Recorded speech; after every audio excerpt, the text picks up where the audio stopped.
Hello everyone, myself Suchika Sinha.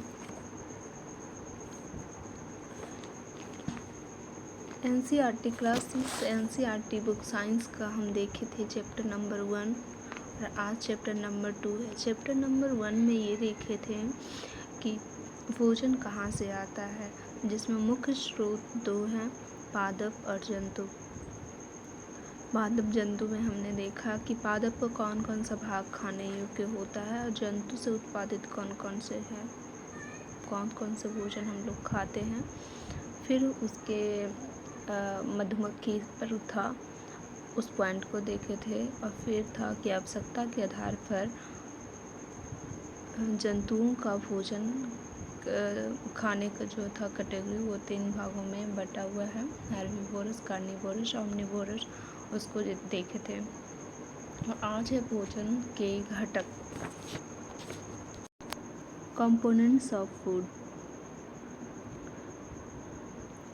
इसमें होता है कि भोजन के घटक, तो भोजन जो बनता है क्या वो सिंगल इंग्रेडिएंट से बनता है? नहीं, वो बहुत सारे कंपोनेंट से मिलके बनता है।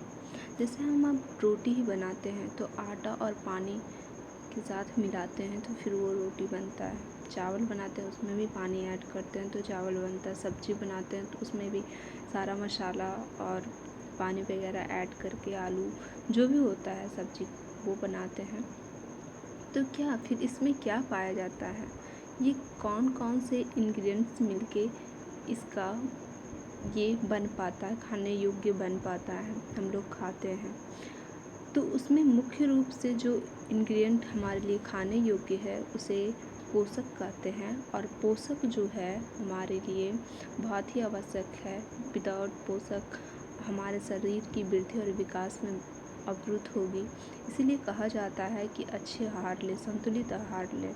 तो उसमें से क्या क्या होना चाहिए, तो वो पोषक तत्व कार्बोहाइड्रेट, प्रोटीन, वसा, विटामिन तथा खनिज लवण के साथ साथ रुझांश जिसे रेशा कहते हैं, रफीज भोजन जो आता है, तथा जल। कार्बोहाइड्रेट, प्रोटीन, वसा, विटामिन तथा खनिज लवण ये तो पोषक तत्व है, पर रुझांश और जल ये पोषक तत्व नहीं है। बट इसमें है कि इसे लेना बहुत ज़रूरी है, क्योंकि जब हम खाना खाते हैं तो जो भोजन नहीं पच पाता है वो रुझांश और जल के द्वारा ही वो अपशिष्ट बाहर निकलता है। जैसे जल के हुआ तो यूरिन और स्वेट बाहर निकलती है, उसी तरह अपशिष्ट पदार्थ रुझांश और जल के लेना बहुत आवश्यक हो जाता है। अब देखते हैं कि प्रोटीन, कार्बोहाइड्रेट, वसा, विटामिन, खनिज लवण ये सब किस में पाया जाता है और किस तरह से हम जानेंगे कि ये सब कहाँ किस में पाया जाता है। तो इन सब का परीक्षण करने के लिए जो पोषक तत्व है, न्यूट्रिएंट पोषक तत्व हैं, उसका परीक्षण करने के लिए पहले देखते हैं। इसमें मेनली तीन है जिसके साथ हम परीक्षण कर सकते हैं, iodine, copper sulphate, caustic soda. ठीक है, तो आयोडीन ये तीन लेके आप परीक्षण कर सकते हैं, जिसमें कि वो बारी बार से हम देखते हैं। ठीक है, यहाँ कार्बोहाइड्रेट के परीक्षण है। ठीक है, तो कार्बोहाइड्रेट का परीक्षण के लिए क्या करेंगे कि खाद्य पदार्थ लेंगे, ये कच्ची हो या फिर पकी जो भी हो, जैसे ग्लूकोज हम लिए या फिर आप आलू ही लीजिए। तो उसमें क्या करना है कि आयोडीन, घोला हुआ आयोडीन को लीजिए, 2-3 बूंद उसमें उस पर डालिए और कुछ समय के लिए रहने दीजिए। फिर देखिएगा कि वो खाद्य पदार्थ का जो रंग में परिवर्तन हुआ वो काला या फिर नीला रंग में हो गया, तो हम समझेंगे कि वो कार्बोहाइड्रेट की उपस्थिति है। और हमें पता है कि कार्बोहाइड्रेट जो कि हमारे शरीर में मंड और शर्करा के रूप में पाया जाता है, तो वो मंड और शर्करा के रूप में पाया जाता है, जो कि ऊर्जा बनाए रखता है। तो इस तरह से हमें पता चलेगा कि नीला और काला रंग कार्बोहाइड्रेट इसमें उपस्थित है।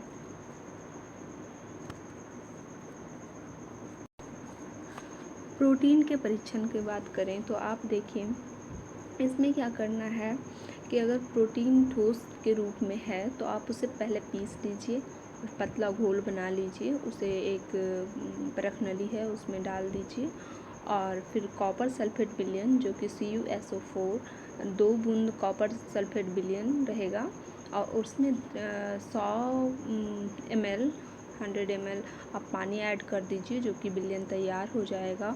और कास्टिक सोडा NaOH जिसमें 10 बूंद कास्टिक सोडा प्लस 100 ml पानी ऐड करके दोनों विलयन और प्लस प्रोटीन का जो बारीक पेस्ट जिसे आप घोल बनाया है उसमें ऐड करें। तो कुछ समय के बाद उसको छोड़ दें और कुछ समय के बाद देखेंगे कि उसका जो रंग बैंगनी कलर का हो गया तो आप समझेंगे कि इसमें प्रोटीन उपस्थित है।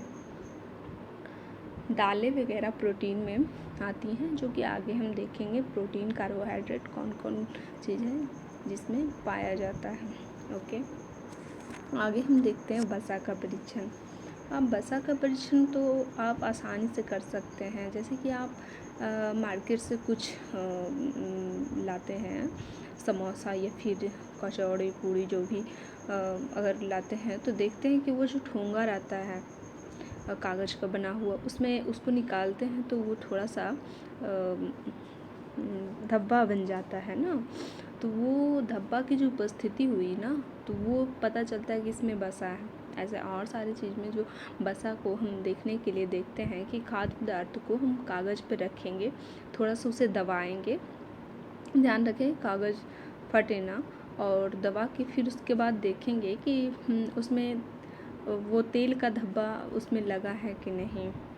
अगर ऐसा भी होता है कि कभी थोड़ा पानी की वजह से भी हो जाता है तो उसे ठीक है सूरज में आप उसे सुखा लें, फिर देखें कि वो धब्बा है उसमें लगा तो समझेंगे वसा की उपस्थिति है। ओके, और हमें ये भी पता है कि कार्बोहाइड्रेट और वसा दोनों ऊर्जा प्रदान करती है, पर ये बहुत इम्पॉर्टेंट पॉइंट है कि वसा से ऊर्जा ज़्यादा मिलती है तुलना कार्बोहाइड्रेट में कम होता है, वसा में ज़्यादा होता है। तो ये क्वेश्चन बन सकता है। ओके, ये ध्यान रखना है। अब आपको बोलेगा कि प्रोटीन युक्त भोजन कौन कौन सा है। सबसे ज़्यादा प्रोटीन तो सोयाबीन में होता है, उसके और है सोयाबीन में होता है, इसीलिए बोलता है कि सोयाबीन मुख्य रूप से प्रोटीन का अच्छा स्रोत माना जाता है सोयाबीन।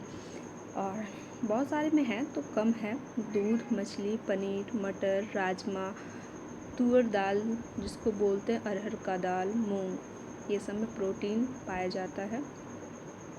और प्रोटीन युक्त भोजन हमारे शरीर वर्धक भोजन कहते हैं वो इसलिए कि हमारे शरीर की वृद्धि और विकास में प्रोटीन का मुख्य योगदान है, जिसे बॉडी बिल्डिंग फूड भी कहते हैं प्रोटीन को। यहाँ भी क्वेश्चन बन सकता है। प्रोटीन की कमी से क्या होगा। प्रोटीन की अगर कमी हो जाएगी तो हमारे शरीर जो होता है ना वो सूज जाता है, चेहरे पर सूजन आ जाता है, चेहरे पर मेनली वृद्धि अवरुद्ध हो जाता है, बालों का कलर में कोई शाइनिंग नहीं होता, बाल बेजान जैसा लगता है, त्वचा की बीमारियां हो जाता है और मेन रूप से क्वासिडियोकोर एवं मैरेमश नामक बीमारी हो जाता है। और इसमें क्या होता है कि ये पेट फूल जाता है। ओके, तो हमने प्रोटीन को देखें, मतलब जो भी भोजन में पोषक तत्व है उसकी कमी हुई तो बीमारी होना ज़रूरी है। इसीलिए सारे जो भी प्रोटीन, कार्बोहाइड्रेट, वसा, विटामिन, खनिज, लवण, उर्जांश, रेशा, जल पर्याप्त मात्रा में होना चाहिए। कोई भी चीज़ की कमी हुई बीमारी का आगमन जरूरी है, इसीलिए बोला जाता है संतुलित आहार लें। बिल्कुल सही है। अब हम आगे देखते हैं कार्बोहाइड्रेट का स्रोत। ओके, कार्बोहाइड्रेट का स्रोत क्या है। चावल, बाजरा, गेहूँ, शकरकंद, गन्ना, पपीता, तरबूज, आम, मक्का, आलू। कार्बोहाइड्रेट जो है ऊर्जा प्रदान करती है और ऐसे भी इसमें मिठास होता है। सारी चीज़ में देखिए जो भी मिठास का स्रोत, मिठास होता ही होता है, तो कार्बोहाइड्रेट स्रोत है, बाकी परीक्षण करके अभी देख सकते हैं। कार्बोहाइड्रेट और प्रोटीन की कमी, अगर बोथ का कमी हुई तो क्या होता है, वृद्धि पूरी तरह से अवरुद्ध हो जाती है, शरीर दुबला पतला, वो शरीर बेजान सा कुछ करने में असमर्थ होता है, मनुष्य कुछ करने में असमर्थ होता है। वसा का स्रोत मछली, मांस, अंडा, मक्खन, पनीर, घी, तेल, मूंगफली। ओके।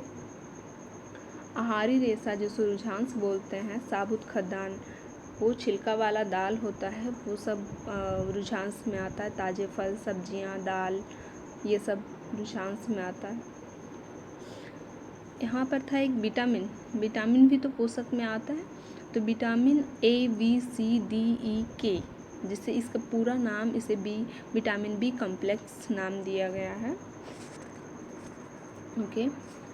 अब देखते हैं विटामिन ए का स्रोत क्या है। तो विटामिन ए किससे प्राप्त होता है, गाजर से, पपीता से, आम से, दूध, मछली का तेल से। विटामिन बी यकृत, गेहूँ, चावल से।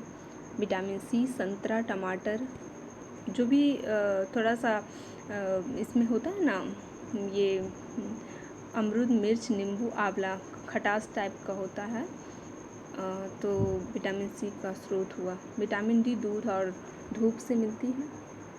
ओके। और खनिज लवण की बात करें तो खनिज लवण कैल्शियम, फास्फोरस, आयरन, सोडियम। तो कैल्शियम मिलता है दूध से और अंडा से। फास्फोरस मिलता है केला से मिलता है और दूध से मिलता है। आयरन पालक से मिलता है, सेव से भी मिलता है। उसी तरह सोडियम मिलता है। और देखते हैं कि बोलता है कि और ये कैल्शियम, फास्फोरस, आयरन, ये सब जैसे बॉर्नविटा वगैरह पीते हैं तो उसमें ये खनिज लवण मौजूद होता है, उससे भी हम लेते हैं।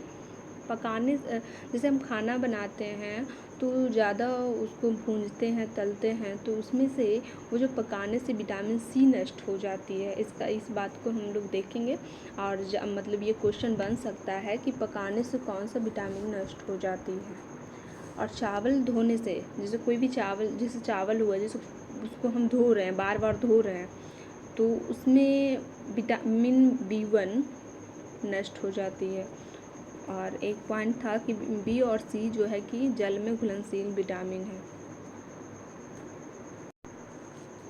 विटामिन ए पालक, गाजर से जो मिलती है, उसमें अगर हम उसका कम मात्रा में यूज करते हैं या फिर बहुत दिनों तक नहीं यूज करते हैं तो हमारे आँखों की प्रॉब्लम हो जाती है।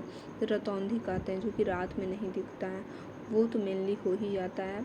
और कमज़ोर दृष्टि, वही अंधेरे में कम दिखाई देना, रतौंधी की बीमारी कभी कभी पूरी तरह से दिखाई देना बंद हो जाता है। इसलिए विटामिन ए से क्षमता, दृष्टिहीनता हो जाता है। कम आँखों की बीमारी मेन रूप से विटामिन ए की कमी से हो जाती है। विटामिन B1 से बेरी, जिसमें कि पेशियाँ जो होती है दुबली हो जाती है, काम करने की ऊर्जा में कमी हो जाता है, हरासमेंट जैसा लगता है, हमेशा थका हुआ लगता है। विटामिन सी स्कर्वी हो जाता है, मसूड़ों से खून आना, पैरिया, घाव भरने में अधिक समय लगता है। अगर कोई घाव कुछ कट गया, चाहे कुछ घाव हो गया, तो उसको भरने में बहुत टाइम लगता है, जल्दी वो रिकवर नहीं हो पाता है। विटामिन डी जो कि दूध और धूप से मिलती है, जो इससे अगर कमी हुई तो रिकेटस नाम की रोग हो जाती है, जो कि अस्थियों का मुलायम होकर मुड़ जाता है। अस्थियाँ जो स्ट्रॉन्ग होती है वो स्ट्रॉन्ग नहीं रहकर मुलायम हो जाती है।